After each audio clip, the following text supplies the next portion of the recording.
All right, good morning. It is now 11:30, so we will get started. Thank you for joining us. This is part of a webinar series, particularly a sub-series on system conditions. So welcome to our session on staff wellness and working climate. My name is Megan Steiner. I work for IU13 and the Pennsylvania System of LEA and School Improvement as the statewide lead for K-12 and human capital strategies. And now I will let Dana introduce herself. Good morning, everyone. I am Dr. Dana Milakovic. I work with the Department of Education. I'm the mental health and alcohol and other drug specialist with the Office for Safe Schools, and I'm also the trauma lead for the Department of Education. Thank you so much for joining us today. As Megan said, we are going to discuss staff wellness and working climate today, and this is part of our accelerated learning series focused on system conditions. Our session goals today are working to help you understand why supporting educator and staff wellness is vital to a school entity's success, identifying pathways to compassion resilience, identifying how working climate and organizational self-care are connected, and understanding how working climate can affect staff retention, absenteeism, and effectiveness. I want to frame our conversation today around the 4 agreements of a courageous conversation. This work comes from Glenn Singleton's work around courageous conversations about race. And I like to put these 4 agreements in the beginning of all of our conversations where we're discussing system change. We understand that when we're engaged in system change, these conversations can be uncomfortable. They can invoke feelings of discomfort in ourselves. And by creating agreements, we allow us to feel safe in our conversations. We do have the question and answer option at the bottom. If you choose to type something in question and answer, that will only go to the panelist, and you'll be able to ask us a question that we can answer live, or we can just type an answer back to you. Or our chat feature is open. And we left our chat feature open today because this is a conversation and we want you to be able to interact with us. So please feel free to put things in chat, comments, things you want us to consider, anything that you want to put out there, we appreciate. We want you to stay engaged as much as possible. See what other people are saying in chat, listen to what we're saying. And we know that right now we're asking for an hour and a half of your time during a really busy time of the year. And many of us are teleworking and there are distractions at home, or if you're in the office, there are people popping in and out. And if you're in a school, you can have student issues that come up, and we understand that. We're asking you stay as engaged as possible, but that you take care of yourself. When you are engaging in the chat, we do ask that you speak your truth. Sometimes it might be hard to come from that place of vulnerability where we talk about what's happening and what we're thinking and what we see as our truth. And we ask you to go ahead and do that today so that other people can hear what you have to say and that we can hear your perspective, which is very important. We ask you to experience discomfort. Being uncomfortable is part of change. If we were always comfortable, we would never want to change. And so when we think about system change and some of the things that Megan and I talk about today, it may make you go, I don't really know that I agree with that, or I'm not comfortable with what you're saying. And that's okay. We understand that that is part of reality and that everything we say may not resonate with you, but we ask you to kind of sit in that discomfort and see that it can evoke change and help you see ideas from a different perspective. And lastly, expect and accept non-closure. In any type of work that involves system change, we have to expect and accept non-closure. We know this work is purposeful. We know that engaging in system wellness is necessary. It was necessary prior to the pandemic, and it has become such a needed area post-pandemic, and data supports that. So when we think about the data for staff, we know that pre-pandemic, there was a lot of educator turnover. We were already talking about how do we engage staff? How do we get new people into our school system? How do we keep them? We invest a lot of time, financial assets into our staff. And so we want to be able to get qualified staff and retain them. What the data supports is that educators whose physical, social, and emotional wellness are addressed, they have increased capacity to build positive learning environments. And as we talked about in other webinars in this series, when we look at positive learning environments are environments that support the equitable, trauma-informed well-being of all staff, families, and students. This allows our brains to calm down, us to be able to teach better, administrators to be able to supervise and run their buildings better, and students to be able to learn in a more efficient and effective manner. So this is really about how do we create those safe environments. And schools that address educators' wellness needs are associated with higher teacher retention. There's often that saying that people leave because of not being appreciated. And the cheapest thing you can do is appreciate your staff. And what we want to focus on, and we focused on in the beginning of our roadmap series, and we're refocusing on during accelerated learning, is that educator wellness part. We know that we cannot support others if we aren't supporting ourselves. And so when I say educators, as we move through this, some of the data is very specifically focused on teachers, but in general, educators for us is anyone that is working in the school system. And we really want administrators to understand that this means you as well. Often, especially during the pandemic, administrators made really hard choices, and sometimes they made really hard choices day after day after day. And so we want you to understand that when we're looking at satisfaction and wellness, we're addressing not just our teaching staff, but also our administrators.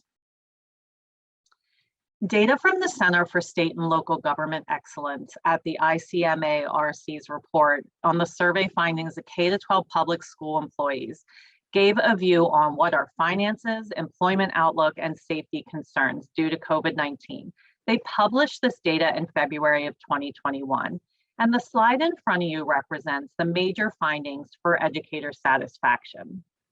While we look at educator satisfaction here, what's really important to note is that the 13 job elements that they asked about on this survey, the percentage of employees reporting that they were very or extremely satisfied declined from March to October.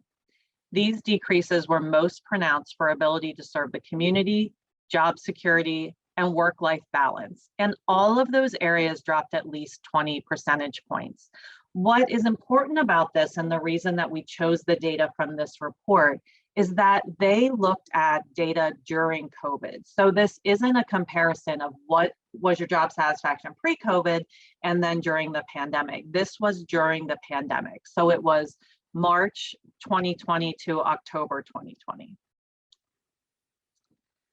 They also looked at educator stress during COVID. So teacher satisfaction rates are down, and more than a third of educators have seriously considered changing fields and leaving education. 41% of K-12 employees report they're working more hours, and 55% of K-12 employees report COVID-19 has significantly impacted the nature of their job. When we think about educators who are parents of children under 18, 6 out of 10 of them worked at home and also took care of their children. And 60% of educators felt the stress of being exposed to COVID was very high or very high. And then 63% reported feeling stressed. 54 reported feeling burnout or fatigued, and 45 reported feeling anxious. Further statistics showed that 58% of educators surveyed felt that the virus made the public more aware of the importance of their job. So that is a positive, but that they also felt that the risk they took during the pandemic was not on par with the compensation. So when we're thinking about risk versus reward, as we analyze our own wellness, and this contributes to wanting to leave the field, feeling burnt out, what can we do about that? 38% reported working during the pandemic made them consider changing their job, and 6 in 10 reported they and their family were negatively financially impacted by COVID-19. Again, we're looking at reduced spending connected to finances, which will impact more of the global community, as well as being concerned about being able to save enough so that you're financially secure during retirement. And the overall satisfaction rate with employers drops from 69% to 44%. And there's a decrease in work-life balance. So all of these things are pointing to why we need to address educator wellness. So there are things we can't control. Budgets are set. We can't always control how much we pay our educators or giving them a raise during the pandemic. We can't control that there are children at home because they're in another school district and they're working from home and their children are home. There are things that we cannot control for, but what we want to talk about is what we can control for. So when they're looking at specific concerns that we want to focus on, it's keeping families safe, staying protected from contracting the virus at work, and having employee benefit packages reduce our educators' concerns. So what we want to think about as we move forward the rest of this presentation is how do we look at our climate and our culture and our positive learning environment and staff wellness to really tie that into teacher retention and system support. So we're going to launch a poll question that is going to come up about where you feel you are on your wellness journey. And we're going to give it a minute or so to start seeing answers pop in, and then we will show the results.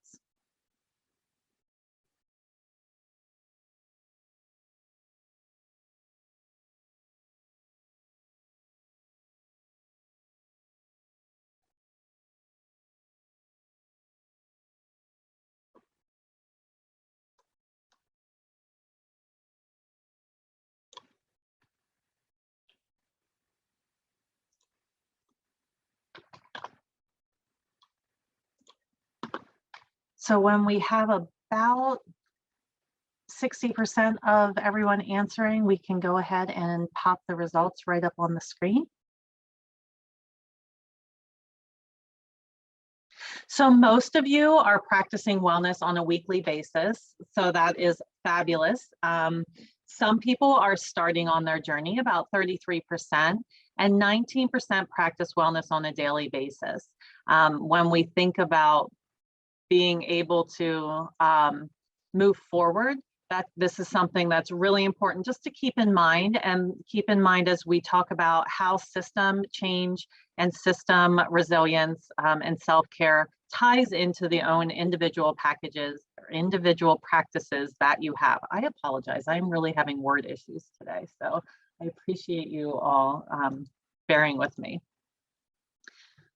So when we talk about compassion fatigue, what are we talking about?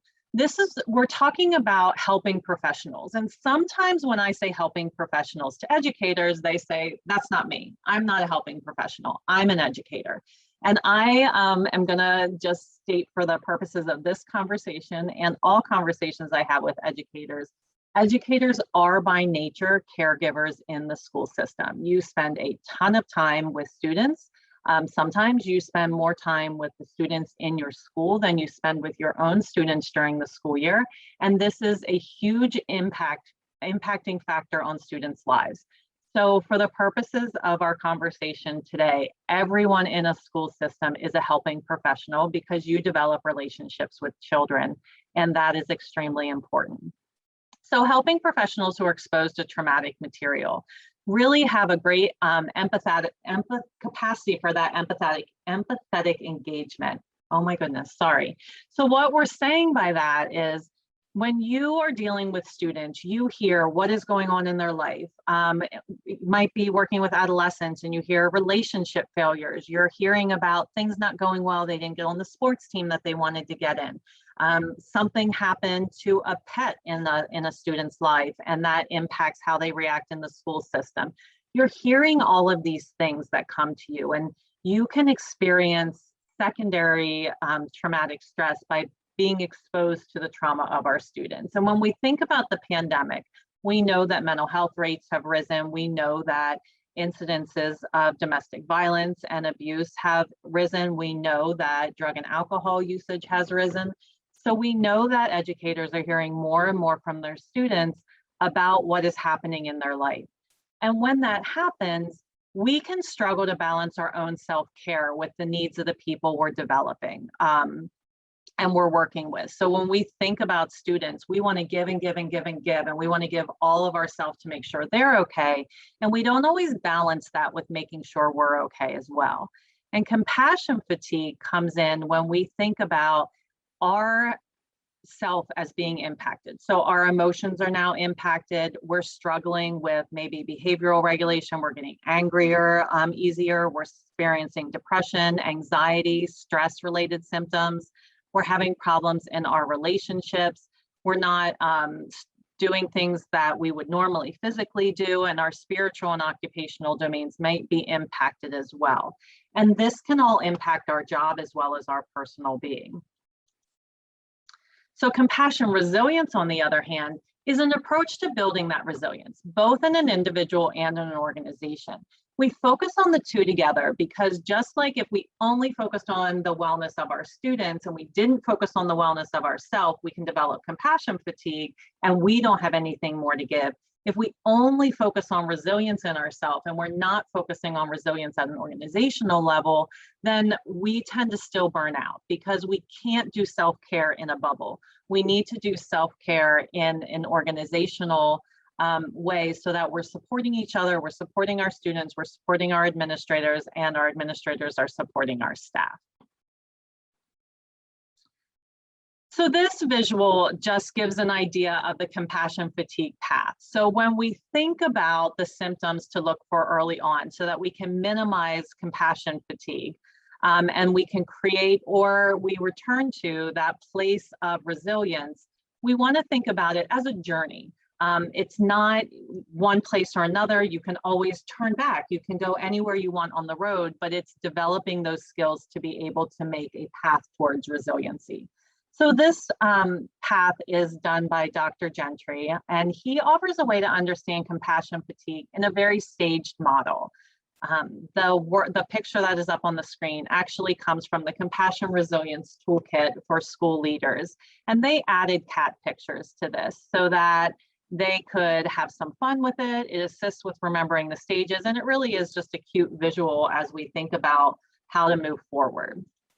So when we think about the stages, the first one is the zealot or idealist phase. And this is really a hopeful and productive stage of professional wellness. Often we're in this stage when we begin in a field or we start a new role. We start here, we're really, really involved in the lives of our students. And we believe when we're in this stage that we can solve any problem that comes our way. There is no child that we can't teach. There is no child we can't develop a positive relationship with. We can do absolutely anything in the school system. We're often volunteering for extra assignments. We put in extra time above and beyond our workday. And this is really a positive, hopeful stage that we're in. And this isn't bad as long as we're looking at it from an informed state where we're able to see, okay, what can I do? What do I need to give up? How do I set boundaries and engage in self-care? When we don't set those boundaries and engage in self-care and develop a work-life balance, we start to get really irritated. We start to see that, hey, other people aren't doing the things that we're doing. Our system is flawed. No matter how much I put into it, I'm not getting the results that I think I should. And so you start saying little things about your coworkers or students or families, like they don't care. They just don't want to try. This isn't a me problem. This is because Johnny doesn't like to work, so he does the least amount possible. You really start seeing those little comments come out, and you also start seeing humor in a negative way. So sarcasm has increased. Those little cutting comments that people comment on and you say, I'm just kidding. I didn't really mean it. I'm making a joke. You're talking to staff or you're talking to families or students and you're really distracted. You're not hearing what they have to say and you're not listening and to understand, you're just kind of there. We start making mistakes in our work and we start hearing things from our supervisors that things aren't right and they want us to redo them. And then we start thinking, why am I why do you need me to redo it? Again, it's not an internal, it's everybody else. And then we start looking at ourselves and thinking, maybe we're sad, or maybe we're angry. Maybe that we just feel like we're not as creative and we can't get things done, but we're not viewing it as not taking care of ourselves. We're viewing it as an other problem where it's all out there and we're not internalizing that. We can't continue in that irritable phase. You can't really stay mad and stay engaged in work. Your brain creates some dissociations there that make that not possible. And so you start to move to a place where you're overwhelmed and you believe that there's no possible way to do a good job and that everybody's expectations of you are completely ridiculous and unrealistic. And you start seeing things as just everything is overwhelming. When you're faced with a problem, you're not able to really look at how complex the problem is and break it down to problem solve. You just see it as not able to be handled. You start dealing with students, and rather than seeing them as individuals, they're annoying. You just don't want to hear it anymore. You're tired of everything. And then you start hearing more complaints about your work.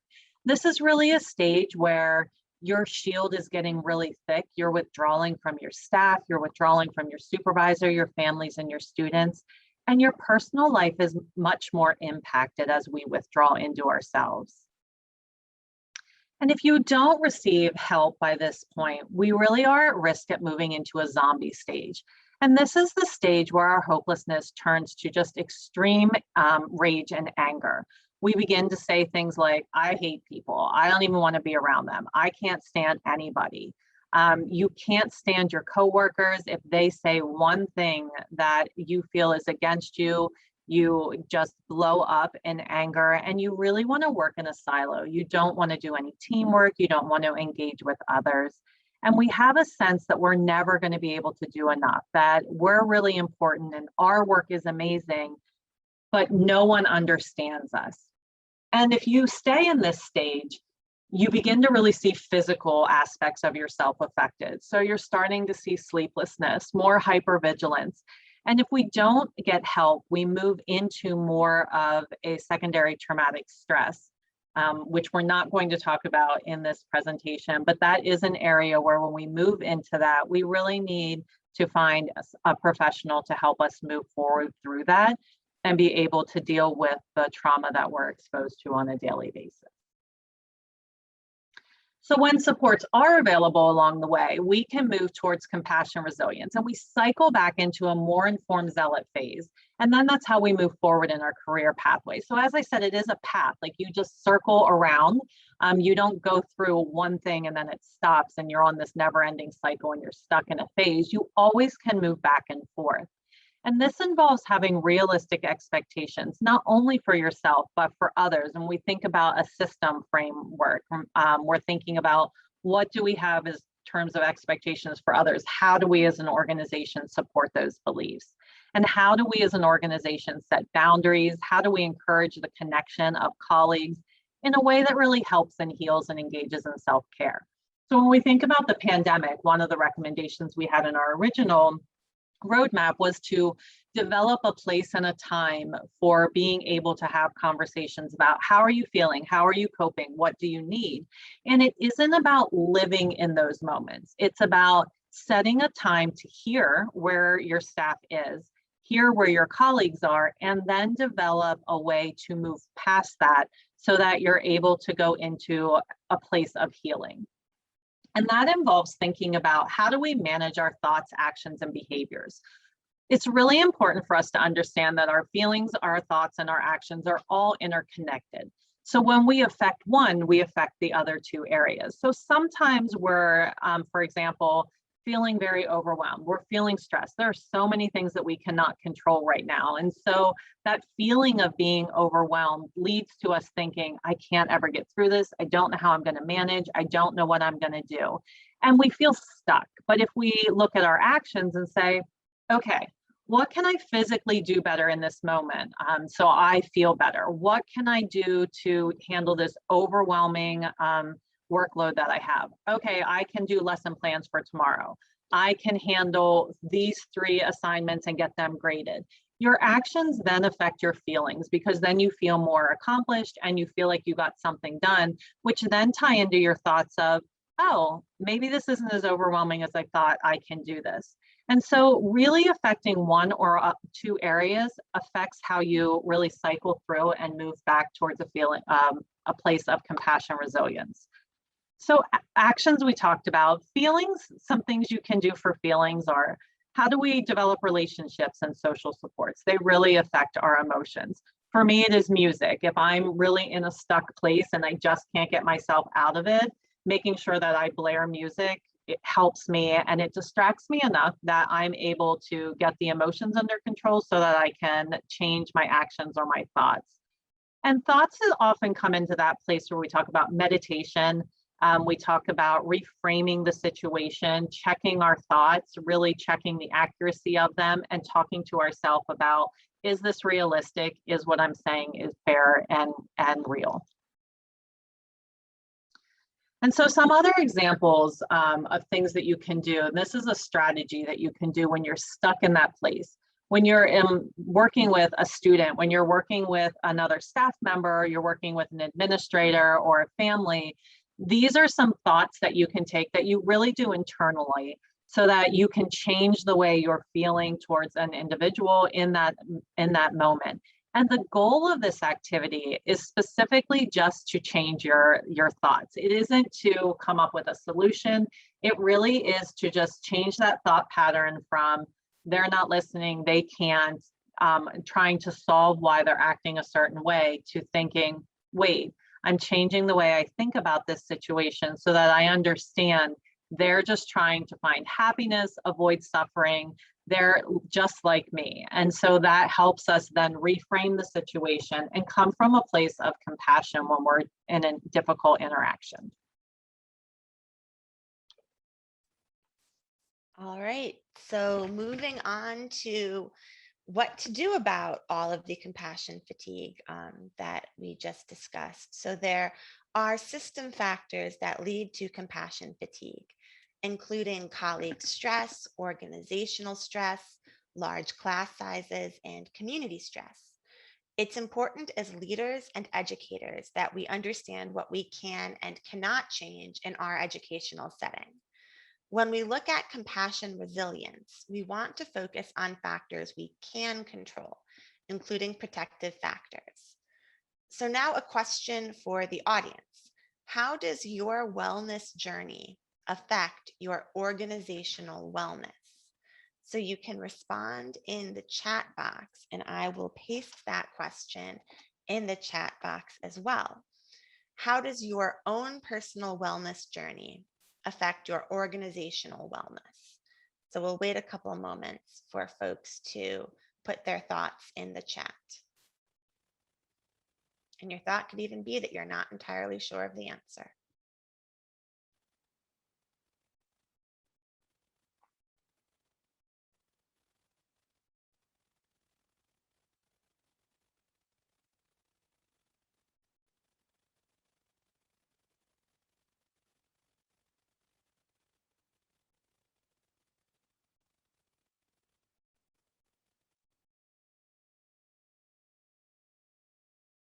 All right, thank you. We have a couple of responses about ability to meet expectations and perform, how mood can impact how organized someone is or feels.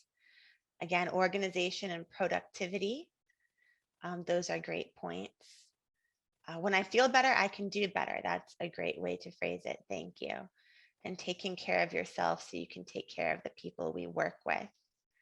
And more about just mood impacting productivity and ability to help others. That's important. Being more organized, less scattered, more focused. Sharing tips with others. That's a great point, Janine. Thank you. So thank you everyone for your note for your thoughts about organization, motivation, influence on others' moods, and how all of these can show a connection between one's individual wellness journey and organizational wellness. Thank you. for those responses. So moving on, when we focus on addressing staff wellness, it's helpful to consider how to address this in a tiered approach. For today, we're going to focus on a universal focus. However, tiered supports can be implemented in any of the categories we'll discuss. And some examples of tiered supports can be found on the PDE website under the Staff and Student Wellness Guide. You'll see we refer to some resources during this session, and towards the end of the session, we'll show you where to find them. So I mentioned the PDE website under the Staff and Student Wellness Guide. Additional resources on organizational protective factors and practices can also be found in the Compassion Resilience Toolkit in Module 4, System Drivers of Compassion Fatigue. So a universal wellness approach in a tiered model addresses needs for all staff. For example, this includes school counselors, psychologists, and social workers who have been supporting students with increased needs. Also, as an example, cafeteria workers and custodial staff have faced new work expectations to prevent spread of the virus. So moving on, practices for organizational wellness include engagement of organizational self-care, professional development planning. This can involve a needs assessment for PD and addressing topics where 80% or higher assess it as a high need. Support administrative staff. Principals and administrators are a key driver to retain teachers and other school staff members and to improve outcomes for students. So supporting principals and their well-being is essential to ensure that they can provide their school staff members with the focused work time, mentorship, and collaborative opportunities they need to successfully meet their students' needs.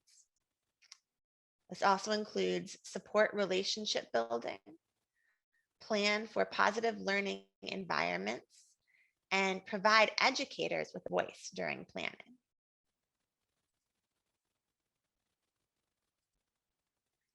So organizational wellness is a key component in the development of positive learning environments, which have been shown to increase student achievement, as well as staff retention and staff satisfaction. Developing organizational wellness can be viewed in terms of support systems, which include the following: school leader to educator support systems, peer-to-peer support systems. Organizational wellness also involves examining our daily practices and procedures to ensure that we are creating learning environments that support not only our students and families, but also our staff. Supporting organizational wellness through a focus on job assignments, supporting staff wellness, and engaging in transparent communication helps build systems that are rooted in trauma-informed values and that are safe and equitable for all staff and students. Finally, organizational wellness includes intentional spaces for educators to recharge, and you will see links to virtual examples of these spaces at the end of this webinar. So, leader-to-leader educator support systems. Leaders can build in time for recurring debrief sessions with all staff members and, when necessary, hold debriefing sessions after stressful days. Also, unplanned drop-ins into classrooms can be a positive touch point. For example, leaders can leave a handwritten note highlighting the effective work that they observed. Regularly survey educators to gather data on wellness, including staff perceptions on workload and morale, and use these data to identify gaps and to enhance current efforts. Of course, leaders can also model well-being. In addition to encouraging educators and staff to prioritize self-care, district and school leaders should model that self-care themselves, such as observing blackout times for work emails. Finally, it's important for district and school leaders to communicate to teachers that they trust these teachers as professionals. Next, we have peer-to-peer support systems. For example, set shared staff norms on well-being expectations, such as how and when staff interact with one another. Again, the blackout times for email communication and boundaries for meeting times. Also, prioritize educator mentoring programs to build support systems and prevent burnout. For non-teaching staff, such as social workers or school counselors, school districts can explore being creative in building mentorships across their campuses. Use teacher leaders for mentoring, supporting partner teachers, and leading professional development or professional learning communities. And partner to increase staff in schools, for example, by partnering with institutes of higher education or retired teachers.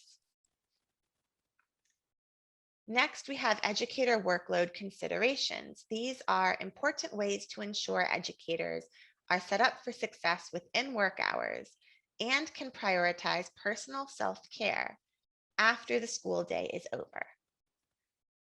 For example, schedule staff planning time during the workday, balance meetings to ensure efficiency and time management, use transparent communications, and prioritize interventions to meet student needs.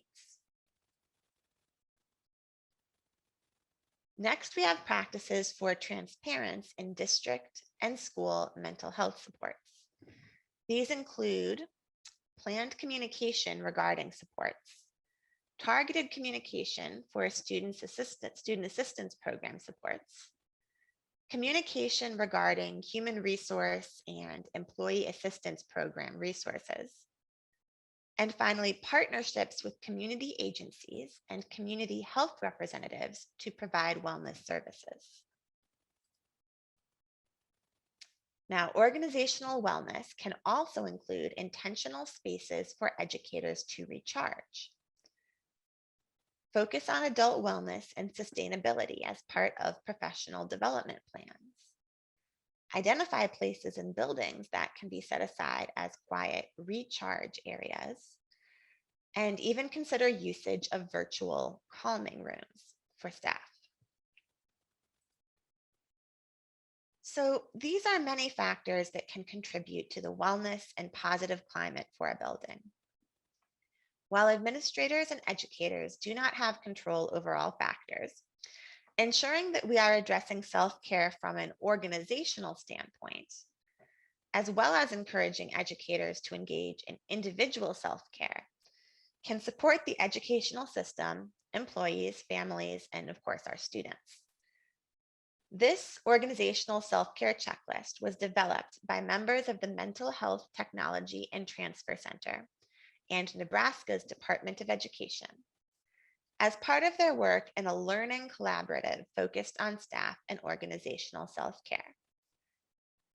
Topics include training and education, support and supervision, communication, and work environment.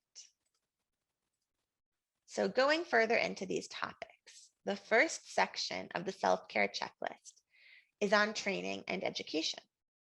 The checklist determines whether organizations do the following: educate all employees on detrimental impacts of stress, educate all employees on signs of burnout, compassion fatigue, and/or vicarious traumatization, train all employees on stress management, give staff opportunities for refresher trainings and new trainings, provide coverage for staff to support trainings, and train staff on how to advance in their roles.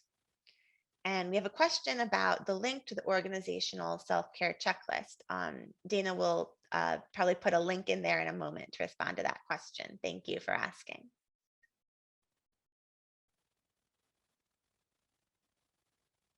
So the next section is on support and supervision. So the checklist section on support and supervision addresses whether organizations do the following: offer an employee assistance program, clearly define job descriptions and responsibilities, provide regular supervision, use supervision to address job stress and self-care strategies, use supervision to assess workload and time needed to complete tasks, encourage staff to understand their stress reactions and take steps to develop their own self-care plans, welcome staff to discuss concerns about their jobs or the organization with administrators, and to do so without negative consequences.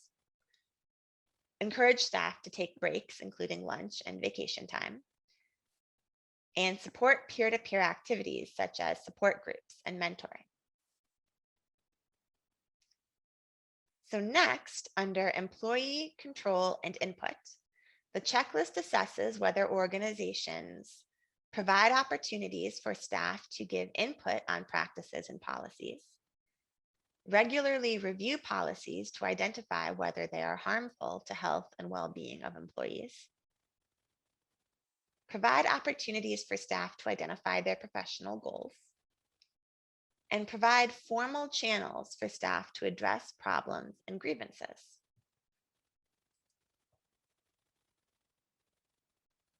Next, we have the communication section. The communication checklist addresses whether organizations have regularly scheduled team meetings for staff, address self-care and stress management topics in team meetings, and also in team meetings, address how people and departments are communicating and relaying information, provide opportunities for staff in different roles to share their day in the life experiences, and evaluate staff satisfaction on a regular basis.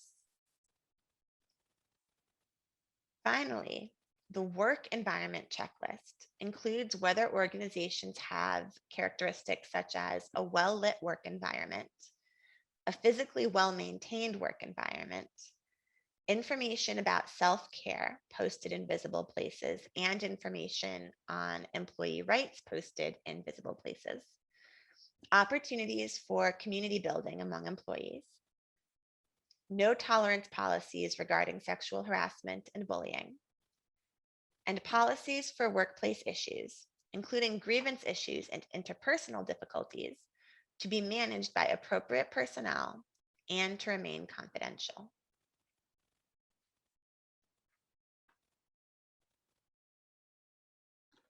As we transition to staff wellness and resilience strategies, Megan has developed a tiny URL that has all of the resources available, and she will pop that into chat for you in a few moments so that you can access all of the resources that we're going to talk about. So Megan talked about how we address things from an organizational standpoint. And so we want to think about this not starting at an organizational level and ensuring that we're putting things in place to address organizational wellness. And as she addressed, there are many factors to think of, and we don't always think about professional development, lighting, staff supports, what do we do in terms of communication as wellness, but anything that enhances a positive learning environment and enhances our staff well-being should be considered organizational wellness. And when we focus on staff wellness, I know many of you said that you practice wellness on a daily or a weekly manner, and that is amazing. I am really good about thinking that I want to do wellness and then not always really good about following through with that. So in the next section, we're going to talk about how we can do staff wellness and develop resilience based on specific strategies that really target areas and give us a plan. And for anyone listening to this who is a planner and does better when you set your own goals based on a plan, this section I think will be really helpful for you. And for those of you who already do a lot of wellness practices, I hope that you're able to find some new ideas and a different way of looking at this. So the Compassion Resilience Toolkit that I put in the chat earlier, and Megan just put in the chat again, we'll have a link on there as well, is looking at how do we develop resilience. And so when we think about resilience, we're thinking about, again, how do we develop skills that help us cope with everyday stresses, allow our brains to decompress, to be able to do all those things you talked about earlier when Megan had asked you how your individual wellness affects organizational wellness. when we are really stressed and our brains are on go, go, go, go, go, and our emotional brains are kind of taking over because of stress factors, we're not able to organize. We're not able to problem solve as well. Our memory isn't as good. We're tired and have sleep disturbances. So the Compassion Resilience Toolkit allows us to think about resilience from 4 different areas. And this compass addresses those areas. When we think about it from a strength perspective, we're thinking about how do we take care of our body? How do we ensure that we're being healthy in what we're doing? Are we engaging in physical activities? What is our eating like? Are we sleeping? These are basic and consistent practices that really focus on us and our physical wellness. And sometimes when we think about self-care, that's where we stop. We think about that physical wellness part as self-care, and we don't think about other factors such as stress resilience. Stress resilience is the factor that helps us maintain a non-anxious presence while experiencing different stressors that occur throughout the day. We can't avoid stress, so we want to make sure that we're developing an ability to withstand the impact of stress. And one of the things you will find in the Compassion Resilience Toolkit is you will actually find a checklist where it goes through and it allows you to assess where you are on your journey in terms of all these different areas and what you need to focus on. So the second area of wellness and resilience is the heart area. And this is often considered a very private area of self-care. We don't all feel comfortable with sharing personal information, and sharing personal information in a work setting is a very personal decision. And our level of comfort should not be pushed onto anyone else so that we feel they should share more, share less. It's about developing that collegial relationship to be able to support each other. So even if we choose not to share personal information and feelings with colleagues, we need to ensure that we are maintaining professional relationships in the work setting. And this involves having conversations that sometimes can make us feel uncomfortable. When we talked in the beginning about our courageous conversations and we talked about feeling discomfort, there are going to be times where we need to have conversations in the school setting that might be beyond our level of comfort, but that is how we develop organizational self-care, enhance relationships, and we make a systems change. So we want to ensure that we're communicating with trustworthiness and honesty, integrity, and commitment and kindness, really thinking about how equitable trauma-informed values can be integrated into the conversations we have, and we're being compassionate to ourselves and others. And then emotions, being able to really think about, we feel so many emotions during the day. And of course, we are not going to express every single one of them. But we want to make sure that we are expressing emotions in a healthy way. And when we don't attend to our emotions and we don't address things and we do that bottling up thing that some of us are really guilty of doing, what happens is our emotions become so obvious to others, and then that impacts our work performance. So when we think back to that cycle, this is that phase where you're in the irritability into the withdrawal and zombie phases where you're not addressing your emotional space and you're not addressing how you're feeling in relationships and in your work environment. So whether you're having those conversations with someone outside the work setting, a friend, a partner, or you're having those conversations with a safe person within the school setting, that's okay. But we need to be able to have that conversation with someone so that our emotions don't bottle up and overflow into our work. The third area is mind. We spend so much time talking about the work that we're engaged in. We really think about, when you meet someone, what often the first question that you're asked is, what do you do? Where do you work? We talk about it all the time. I know when I was working in the school setting with students, I always talked about the students. I always had stories about, oh, this happened today, and I worked with this little girl and she did da da da da da da, or you'll never believe what happened in the hallway today. Like, we talk so much about our work, and now it's more adults and systems, but I'm having conversations about work all the time. So we want to ensure that we're doing work that is meaningful and that uses our gifts and talents. And so when we think about having a purpose. This is really the intersection of what are we passionate about? What makes us feel so excited that we want to do it? And what helps us understand that there's value in the world and value in the work that we're doing? And it's our profession. And when we really link all those together, this defines our purpose. But our purpose can't be all encompassing. We have to have that work-life balance. There has to be a time, as Megan talked about, when she was saying about honoring staff time and email blackouts and setting meeting times.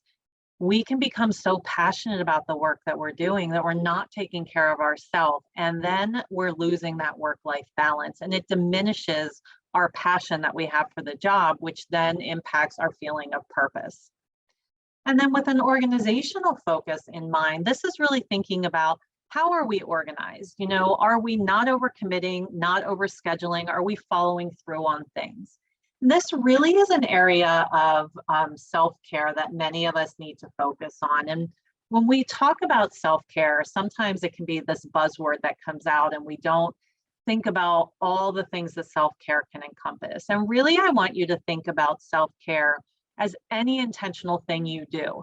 So when we're thinking about mind and setting boundaries in organization, setting a boundary and not overcommitting, saying I cannot attend that meeting, saying my day ends at 3:30. I really need to spend time with my family tonight. I'm going to have to wait for this to, email answer tomorrow. Being able to say, no, I'm not able to do that. Those are all areas of self-care that tie directly to this area. And then lastly is the area of spirit. So what do we think about when we're thinking about our core values? So how are we living and working in alignment with our core values? When we sit back and we think to ourselves, what do we value? Are we putting something in place in our daily life that reflects that? Are we filling our cup with energy? And are we satisfied with how much time we spend on rest and play? So I talked about in the Compassion Resilience Toolkit, there was a checklist and like an assessment on where you are. And I will very openly self-disclose that this is the area I really struggle in. When we think about those life balances, I know what fills my cup with energy, but I'm not always really good at doing those activities. So planning them out and scheduling them for ourselves can be really beneficial. We're not doing breakout sessions, so I apologize for that. We're going to talk about a mental wellness bucket, and then we are going to look for some interaction from you and get some ideas from you in a Mentimeter. So when I think about the wellness bucket, I know that if we're in an early childhood or we're in an elementary school, we often think about bucket dippers and bucket fillers. And I like this visual because it's more than that. It's looking at not only what fills your bucket, and if you think about your bucket as your capacity for mental wellness and your capacity for what you're giving, thinking about the fills, your compliments, what acknowledgement you get in your work, achievements. Are you doing work that you love? Are you seeing student success? Are you seeing staff success? The fills are really areas that aren't necessarily related to financials or tangibles. So when we think about this from a leader, educational leader perspective, and we think about what can I do for my staff and my organization that does not involve an additional financial cost, these are things that we want to think about. Really acknowledging work, really thinking about how do I give compliments? When I look at my staff and I'm, thinking if we're in a behavioral world that I'm looking for positives to be given to students, we want positives to be given to staff. Are you developing relationships as staff and administrators that lead to those positives occurring and support being able to be given to each other? And then those leaks are really those people, actions, or words or situations that go wrong. You'll see I stuck COVID-19 in a leak because these are things that we cannot control for. We can't affect how others act. We can't change what other people say. We cannot do anything with the changes that are occurring because of the pandemic. They're really things that are outside of our control, but they impact our mental wellness. And the reason I love this mental wellness bucket is because there are plugs. So sometimes we think about it as only fills and leaks, and we don't think about those plugs. And the plugs are things that help us not make the leaks so significant. And these are really those strategies for self-care and organizational self-care. So what I'm going to invite everyone to do is I want you to go to www.menti.com, and I'm going to put that in the chat. And when you go there, it will ask you for a code. So you are going to type in the code 9559066.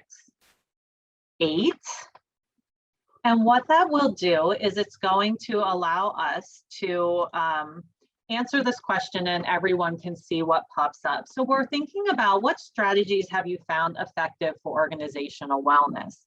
And this is anonymous. So when you answer, no one will know it is you. So I really would love for you to put things in there that you have found effective so that we can all learn from them and you can help other people that are on this call. Oh, an Outlook calendar. That's a great answer. I think really thinking about how we stay organized, and sometimes trying to remember everything is so difficult. And when you share an Outlook calendar and you have those Outlook invitations that pop up for other people, your area of organization can really impact other people's and make them feel less overwhelmed. Learning about colleagues and student successes, that really touches on that relationship and how we can fill our bucket by having colleague relationships. Clear, concise communication, so important. Intentionally scheduling meetings with breaks between them. That is amazing from a leader standpoint. Not looking at work emails Friday 9 p.m. to Sunday 9 p.m. Blocking out time for self-care trainings. I love the Wellness Wednesday idea, flexibility where possible, scheduled activities, team activities, scheduled time off. Creating a T-chart of what you can control and what you can't control to bring awareness to focusing on the former. I really love that idea. These are some ideas that you can do as educational leaders that do not cost additional dollars and really can change the overall learning environment and support for your staff. Asking for clarification when expectations are not clear. Yeah, really making sure everyone's on the same page. And that ties back into that communication. Sometimes we have conversations and we think we know what we're talking about, but the other person thinks they're having a completely different conversation, and that really can create some areas of difficulty. Oh, I love that idea of doing the Fred factor and how full is your bucket with leadership. I think we often focus on that for student wellness, and that's such a great idea to do that with leadership and really everybody be on the same page.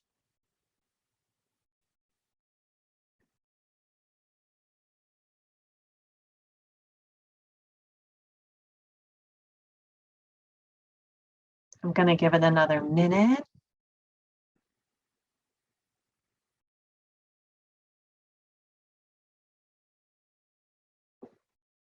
So these are all really great ideas that we really think about for organizational wellness. And it makes me thrilled that people are thinking about that organizational wellness.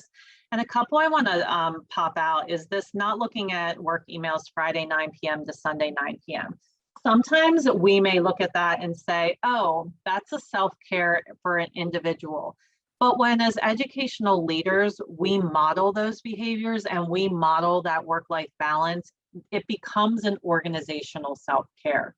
So when we think about administrators in particular right now, I just want to, I want to focus on the administrators in the presentation for a second, and think about when we're looking at our self-care and we're looking at practices that can enhance an organization. If we're answering emails all weekend, our staff can feel like they have to answer emails all weekend.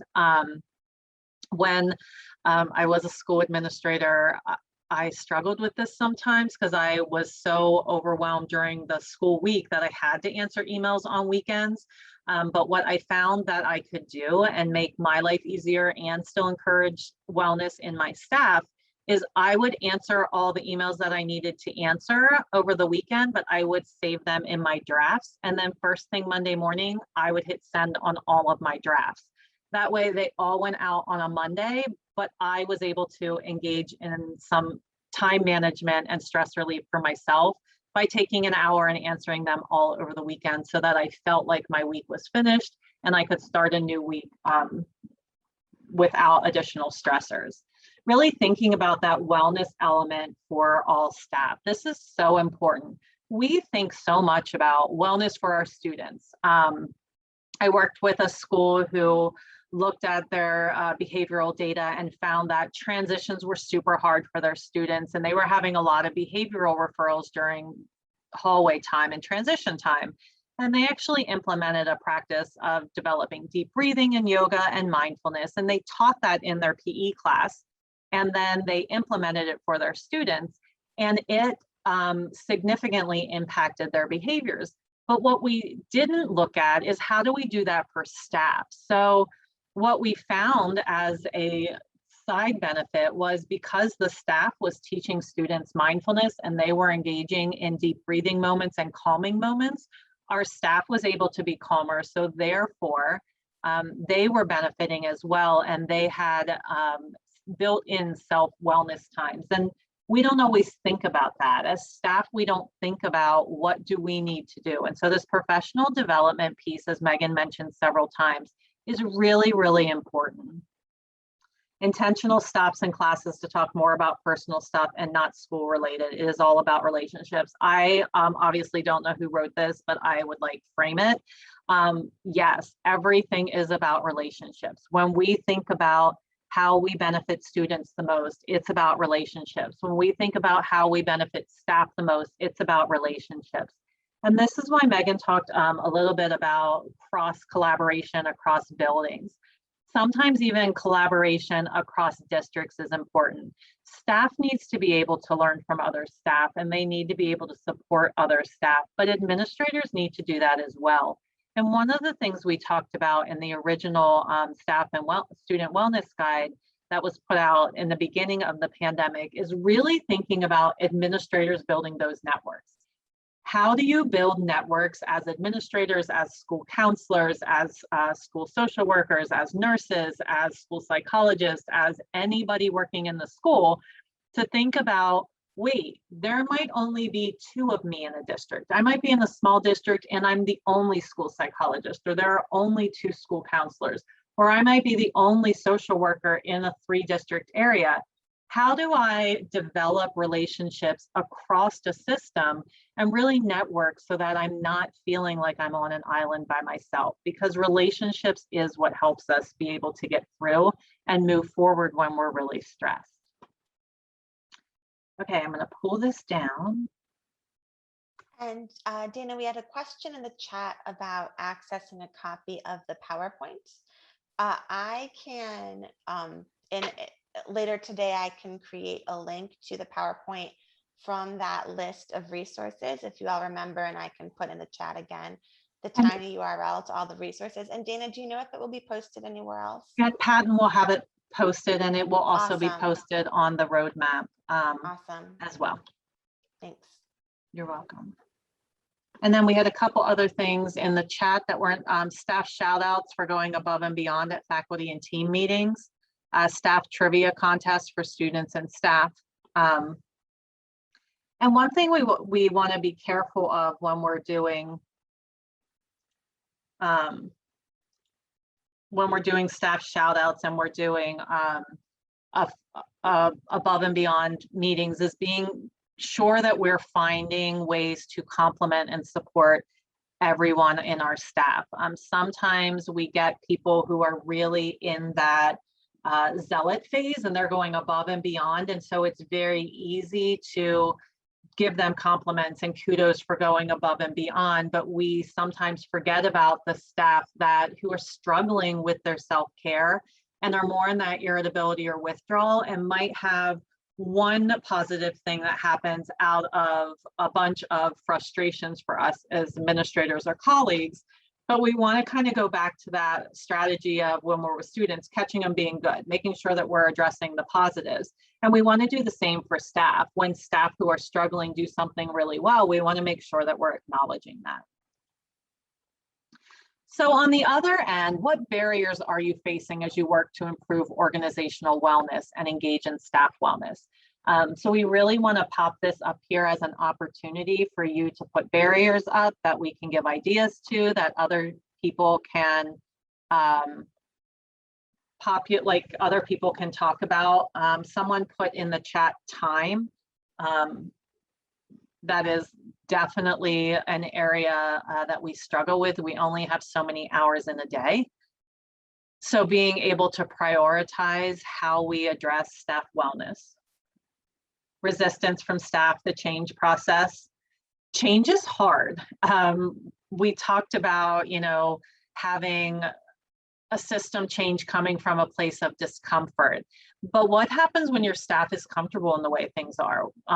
When you're in a system where staff is comfortable kind of living in that chaos and living in the feelings of being overwhelmed, it can be really hard to move forward into a place where wellness is a focus.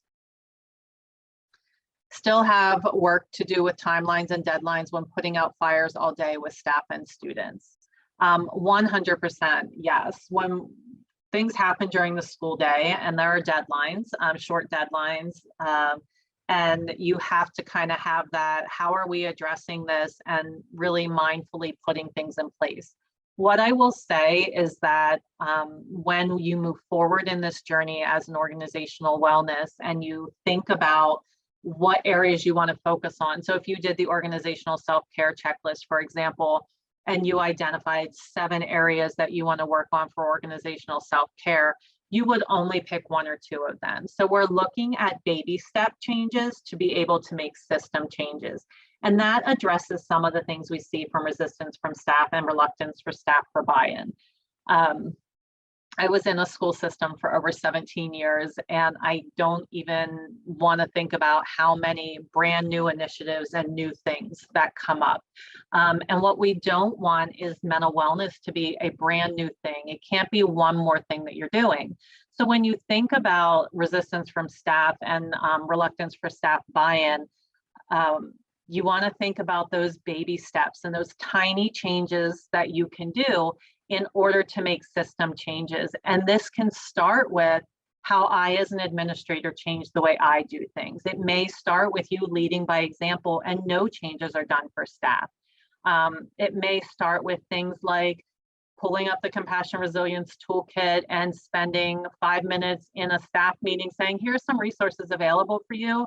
This is what we're concerned about, we want to focus on, and posting it in a staff room and then not touching it until people start buying in. But it really is those baby steps that lead to big changes. Not everyone's swimming in the same direction. Yeah, we really have to think about how are we developing this as a system where our priorities can become a priority for the system at large in order to make system changes. So when we're thinking about coming at this from an equitable, trauma-informed place, which is kind of just where my mind goes with it, I think about how we develop the opportunities to really have that voice. How do we, include voices of all of our stakeholders, which include our students, our families, it includes our staff members, and ensuring that we're able to do that. And we do have that stress as a badge of success. We do. We have some educators who think, look at me, like this is what I'm doing. I'm doing this and I'm so stressed and I'm so overwhelmed and I can't get everything done. And it must mean I'm doing a good job. And if we think back to the compassion resilience pathway, we're really looking at they're more in a withdrawal, irritability zombie stage, because they're looking at, hey, you're not doing everything that I'm doing. And this is a key factor in compassion resilience and moving towards, from compassion fatigue to actual burnout.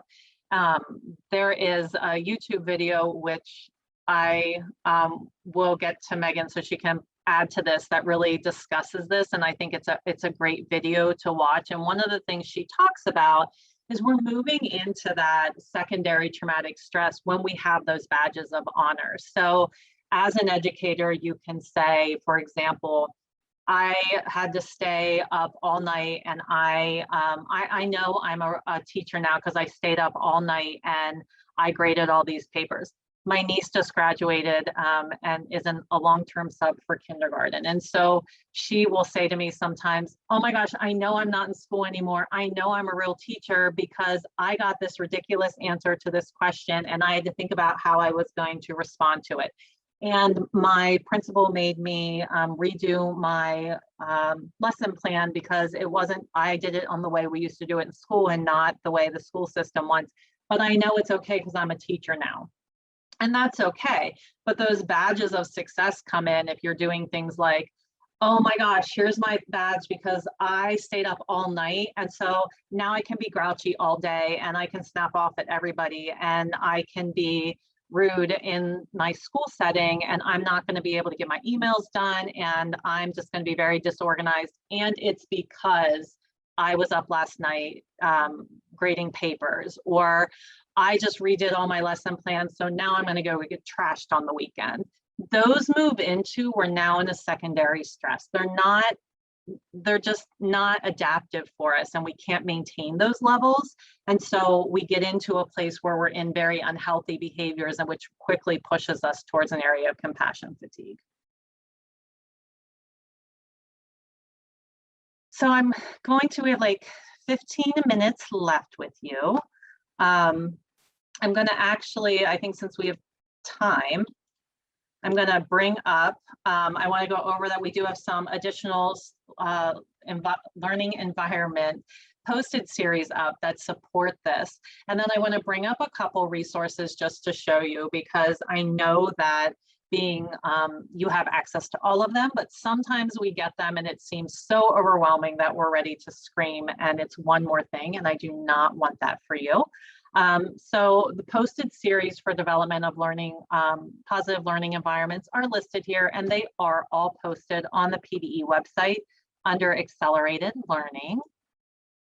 And I just want to highlight a couple things for you. I'm going to pull up the organizational self-care checklist. So when we think about the organizational self-care checklist, what I will just make sure that we're recommending is that, and I'm going to rely on Megan to tell me if there's a chat because I can't do both. I apologize. We want to make sure that we are looking at it from our standpoint and not pulling it in. So this is the self-assessment for staff and student wellness. So Megan, I'm sorry, this is not what I wanted. So when you open this up, you're going to make sure that you actually save it as a copy in your own documents. Otherwise, the resources and the answers go back to us, and that is not what we're looking for. So, okay. Sorry, I'm on way too many screens. I feel like that meme of the tabs being open.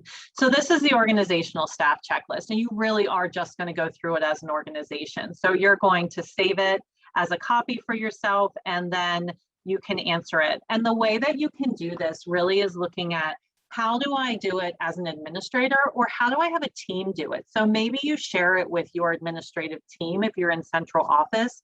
Or if you're in a school building and you want to look at this for your building, you share it with your leadership team if you have one, your school climate team if you're looking at that, but really getting additional input.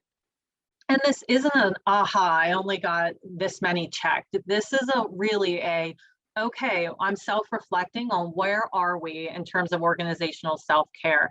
Understanding that organizational self-care is not something that many of us think about and not something that everybody's engaged in. So just taking the opportunity to do this checklist is, you're ahead of the curve. So this isn't a test. It's not something that you want to say you're doing good or you're doing bad on. It's just something that this is what it is. This is what our data says.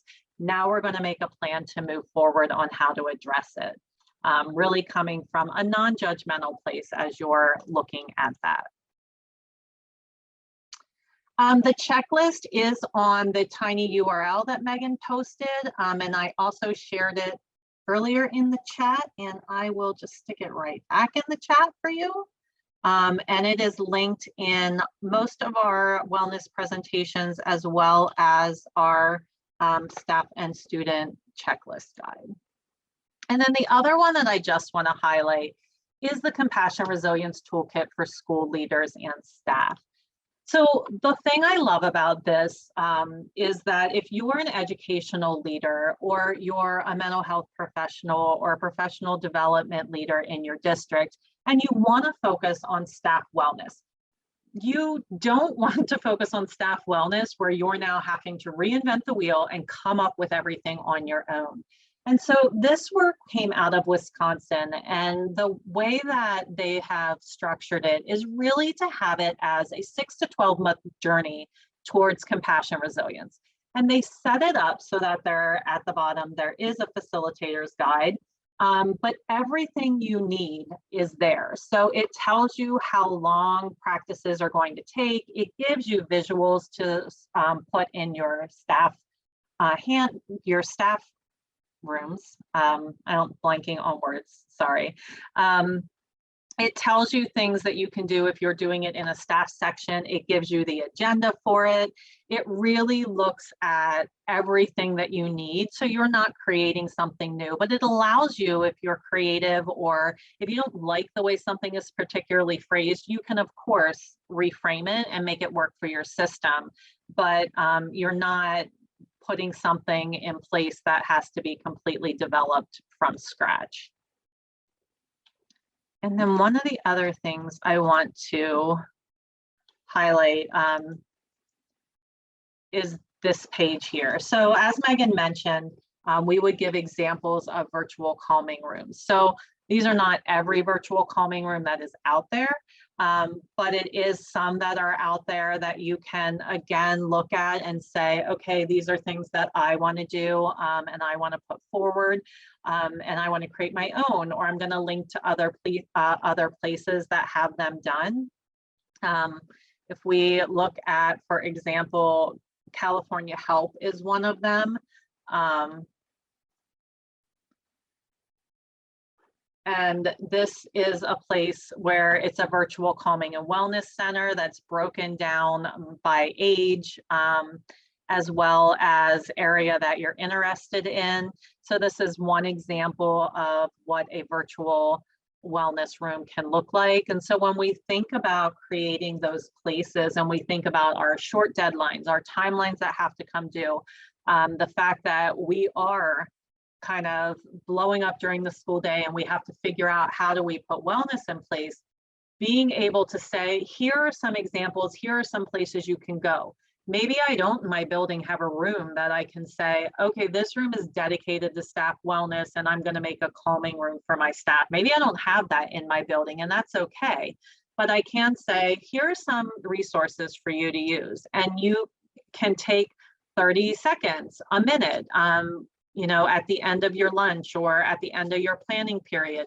Or here are some ideas for when you're engaged in your planning or when you're having team meetings. This music is playing in the background that is calming and beneficial for our mental wellness. It really is just rethinking ways that we can engage in those activities.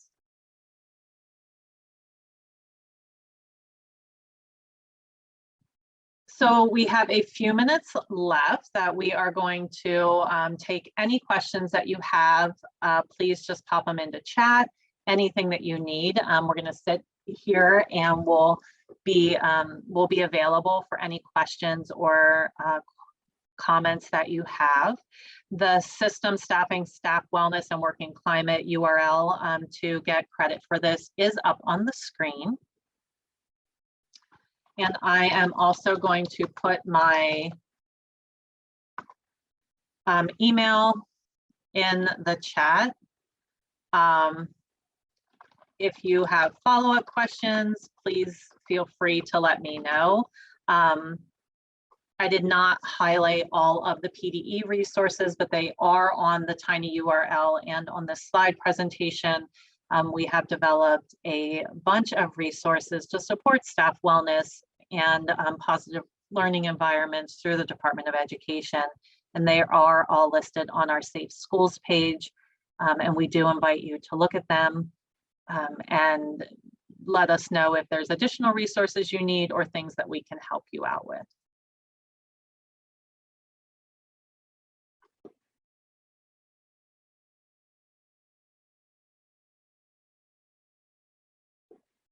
So Megan and I will hang out for any questions. If you don't have any questions, we really appreciate you joining us today. We ended a few minutes early, so we'll give you a couple minutes of your day back, and we hope that you engage in a wellness practice in your free time that we have given you. And we hope that you have a wonderful remainder of your school year.